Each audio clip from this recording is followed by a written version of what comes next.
看完苏乞儿那一期，他发了一份51页的文档给我，封面4个字：存在的意义。前几天他把这份文件发给我，附了一句话：王老师，看完您讲苏乞儿那期，我想把我自己的故事告诉您。这2年我经历了什么，我又是怎么从那个废墟里把自己一点一点抠出来的。Hello， 大家好，我是王立杰。为了保护他的身份，今天我把所有可能识别他的细节都做了模糊处理。这是一个真实的中年人，在他人生最黑那2年，怎么用禅宗的几个核心概念，把自己和他至亲的家从地狱里拽出来的实操记录。我读完这份文档，心里一直在重复他写在最后的那一句话：原来并不是我去救他们，而我恰恰是被救的那个。好，故事开始。那2年，他中年危机，事业下行，记忆衰退，认知能力下降，身体也开始出毛病，个人财富一夜缩水大半，好多比特币被卷走，一笔不小的借款收不回来。紧接着，他从一个有存款的人变成了背着一笔不轻的债的人。他铺了整整1年精力心血的一个事业项目，最后落个鸡飞蛋打。所有人都觉得他是傻叉，包括他自己。但他写，如果只是钱和事业的崩塌，他还撑得住。真正把他打穿底的不是他自己，是他家。简单说，他有一位至亲，那一年陷入了一场灾难性的婚姻，甚至影响了孩子，导致他和孩子每天闹着不想活了。你能想象一个母亲和一个10几岁的孩子在同一个家庭群里互相说我要去死吗？孩子在网上查的是几楼跳下去可以马上死，是割腕要割哪个部位。3个人互相伤害，母亲压垮孩子，孩子又压垮母亲。那个不负责任的丈夫在外面继续制造新的烂摊子。每一天他都在接电话，他又要跳楼了，他今早又割腕了，医生让你过来一趟。白天他托关系找精神科专家，找心理咨询师，跟学校老师沟通。晚上一个人躺在床上，眼睛盯着天花板，问自己，这个世界为什么这么荒谬？人怎么可以这么坏？人性为什么这么自私？他写，那段时间我几乎陷入抑郁，我不知道该怎么理解这个荒谬的世界，我不知道该怎么解救我家人，我不知道存在的价值和意义到底是什么。这是他文档前半部分的底色，不是一个文艺中年的人生感慨，是一个真的被生活逼到墙角，晚上闭眼会出现亲人吊在房梁上画面的人写下来的。走投无路的时候，人都会去找一个解释，一个能让为什么是我这件事勉强可以被理解的框架。那么他先去了哪里呢？他先去研究了命理。他那段时间把自己的、他至亲那个孩子的命盘全部排了一遍，然后开始拿这些盘去验证过去30年发生在他和他家人身上每一件大事。文档里他贴了不少跟一位命理师的微信对话截图，某某年是不是出过什么事，某某年是不是有牢狱，某某年是不是有病灾，所有他觉得隐秘的外人不可能知道的家族大事都被命盘一一对中。他写，那一刻我以为我看见了世界的真相，但这恰恰是他被打到更深一层的开始。因为如果命运是天定的，如果一个人从出生那一刻起，几十年的剧本就已经在那张盘里写完了，那存在还有什么意义？仅仅是知道自己将要撞上苦难，却什么都做不了，眼睁睁地看着它发生，这不就是地狱吗？难道我们的命运真的是天定的吗？如果真的是这样，我们存在还有什么意义呢？人就是在这种走不通的时刻，命才会推他换一条路。他换的那条路是禅宗。具体的说，是一个朋友推了他一段6组谈经视频，他一开始没认真看，后来失眠的某个夜里，他点开了，然后第一次接触到那2个让他后来彻底翻盘的概念，一个叫莫那什，一个叫阿赖耶识。我的老观众听到这2个词应该不会陌生，我之前几期专门讲过唯识学，我尽量简单的说一遍，给第一次听的朋友。我们平时说我的时候，那个我的感觉根本不是凭空生出来的，它有2个发动机，下面那个发动机叫阿赖耶识，它是一个仓库，你这辈子，你父母这辈子，你祖辈这辈子，甚至往前推得更远，所有的经历、情绪、念头、伤害、爱，都以一种叫种子的形式存进了这个仓库。它不是你大脑里某根神经元，它是你这个生命整体携带的一份压缩文件。上面那个发动机叫莫纳什，它的工作很单纯，但很狠。它24小时不停的从下面那个仓库里挑跟我有关的种子，往你当下这个意识里塞。它在告诉你，这是我的伤害，这是我的委屈，这是我对你的不满，这是我的判断，我不能错，我必须赢，那家伙凭什么？听上去像两台机器，对吧？是，但这两台机器的可怕之处在于，它们是个闭环。莫纳什从阿赖耶识里调取关于我的故事，同一时刻他调取这个动作本身，又把新的我的种子熏回到阿赖耶识里去了。这是他在邮件里写给我的一句私信原话，我念给你听。我执是因为阿赖耶识的污染，莫纳什不断从阿赖耶识中调取关于我的故事，又反过来影响当下的莫纳什。为什么我执这么难破？它不是一个简单的念头，它是一个自我加强的循环。你越把我挂在嘴上，仓库里我的种子就越多，仓库里我的种子越多，下次起念第一个被调取出来的必然又是我。它不需要你刻意去想，它自己会跑。所以人到中年最深的那个痛苦是什么？不是没钱，不是没爱，是你发现你脑子里大部分时间播放的全是关于我的剧本。我被亏待，我被辜负，我做了那么多没人看见，我凭什么？这些剧本一遍一遍上演，每一遍都让你更难放下那个被冒犯的我。苏乞儿那一期我们讲过，那条命运绞索勒在脖子上的时候，他是被外境一刀一刀剐掉那个我的。这位粉丝呢，他是被他的家人，被他至亲的痛苦一遍一遍放进绞索里的。两条路都通向同一个地方，但都得走过去。接下来他写的部分是这份文档里我最想念给大家听的。他听六祖坛经，听到一个段子。教授有一次被人请去给一对新人做婚礼致辞，他喝了点酒，临时上去，张口就说了一句：你们是夫妻，既非夫妻，是名夫妻。全场哗然，意思大概是，你们今天是夫妻，但你们其实又不是夫妻，你们只是有夫妻的名义而已。一句话差点把婚礼搅了。教授带着一个博士生赶紧上去救场，说王老师的意思是，你们今天的结合是各种因缘条件碰撞出来的，这是缘起，但一旦走进婚姻，你们就要面对柴米油盐和生活给的一切烦恼。你们要知道，今天之前你们不是夫妻，100年之后你们也不是夫妻。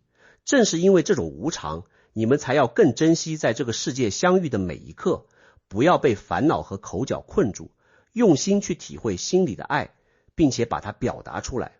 这是性空。我们带着因果来到这个无常的世界，去爱，不要被业障蒙了心。他文档里把这3句话单独放了一页，是用蓝色的加粗的字写的。我们带着因果来到这个无常的世界，这是缘起。去爱，这是性，不要被业障蒙了心，这是空。他说那一刻他突然懂了，他原本以为禅宗是要他放空，要他什么都不要，什么都不爱，但这位教授告诉他，不是，真正的空不是空掉爱，是空掉那些遮住爱的污垢。爱本身是不能空的，爱是每个人本自具足的，它只是被业障盖住了，像太阳被乌云盖住。性空不是把太阳灭掉，性空是阳气乌云。他说他终于哭出来了，但真正把他击穿的那一刻还没到。某一天他出差，在高铁上戴着耳机听许巍，听到了许巍2012年那张此时此刻专辑里的一首歌，叫空谷幽兰。这首歌是许巍致敬弘一法师写的，他在终南山住了一段时间，写了整整1年。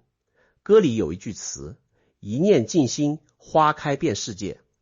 他写那一瞬间我顿悟了。我不知道你们怎么理解顿悟2个字，我自己以前也以为顿悟是要打坐多少年，要读多少经，最后某一天云开雾散。但他这一悟是在一节高铁车厢里，戴着耳机，眼前不断闪过的是普通的中国乡村田野。他悟到了什么？他写，那一刻我照见了内心的痛苦。我突然意识到，并不是我去拯救我那位至亲，是他的孩子来拯救他，并不是我去拯救他，而我恰恰是被拯救的那个。家里那场看起来无解的灾难，他原以为他是那个救火的人。他白天打电话找资源调心理医生，晚上自己崩溃。他一直把自己装在救人者这个角色里，但当他在高铁上听见那一句一念静心花开遍世界的时候，他突然反过来看见了，那个孩子的病不是这个家的灾难，是这个家有救的最后一把火苗。那位至亲的崩溃不是绝望，是他重新看见自己心里那盏灯的契机。而他自己，那个一直觉得自己在救别人的他，其实是被这场灾难逼着长大的，被这一家人逼着面对自己我执的那个人。他不是救主，他是学生。他说，我看到了我的归途，悲心交集。我读完这一段，停了大概有10分钟没动，因为这恰恰是莫那时最难破的那个壳。我们一辈子最深的我执，不是我有钱，不是我成功，不是我聪明，这些都是莫那时的浅层游戏。最深的那一层是什么？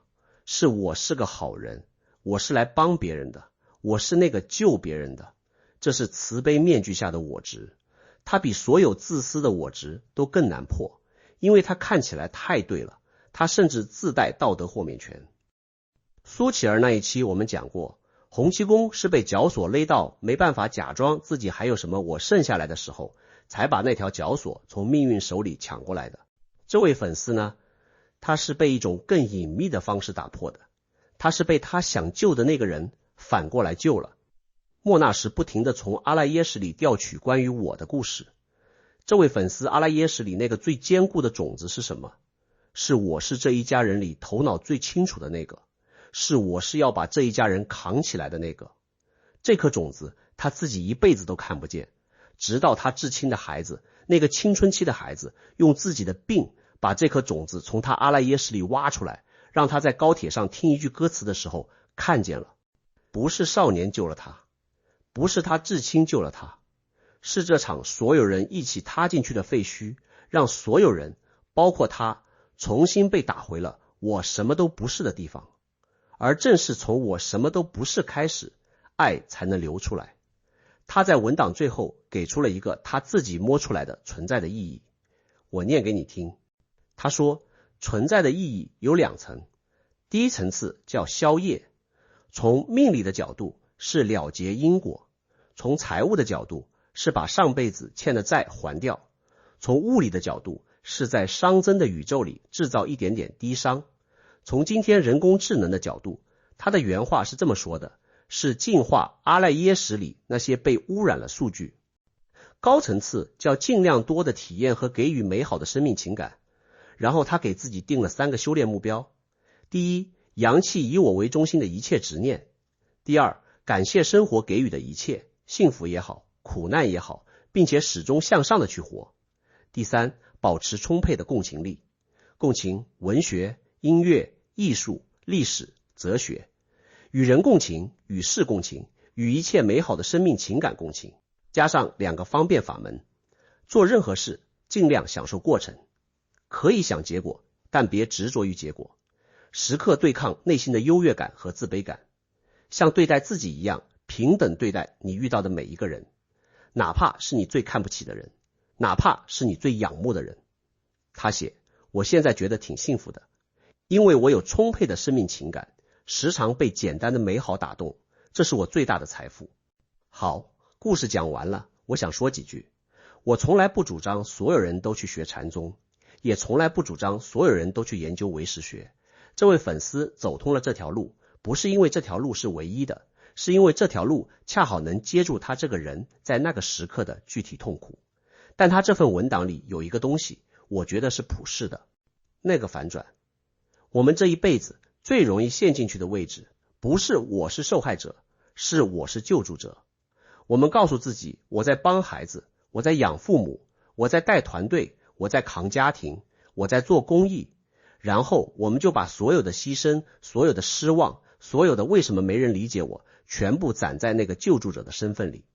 攒到某一天，那个身份成了我们最大的我执，成了我们阿赖耶识里最厚的那层污垢。如果你今天正在某种黑暗里，可能是事业的低谷，可能是家里那个不断让你心碎的人，可能是你和某个亲人之间永远理不清的烂账，我没法把你拉出来，但你可以问自己一个问题，这个问题就是这位粉丝走出来的那把钥匙。你以为你是去救他的那个吗？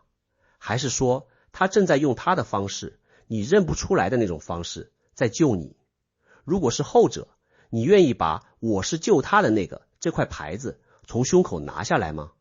这块牌子拿下来的那一刻，乌云就开始散了，爱才能流出来。至于那位粉丝，我之所以把他的故事讲给大家，不是因为他比谁都高明，恰恰相反，他在文档倒数第2页只用了1行字给自己做了总结。我现在看清楚了，我是一个再普通不过的人，我以前取得的那些成绩也不是因为我多优秀，是运气好，赶上了那个时代。我的很多想法和看法经过时间都被证明是平庸的，甚至错误的。一个把自己看到这个程度的中年人，才是真正能从他自己阿赖耶识那个仓库里把我这个字一颗一颗挖出来的人。这就是他给我也给你们最大的礼物。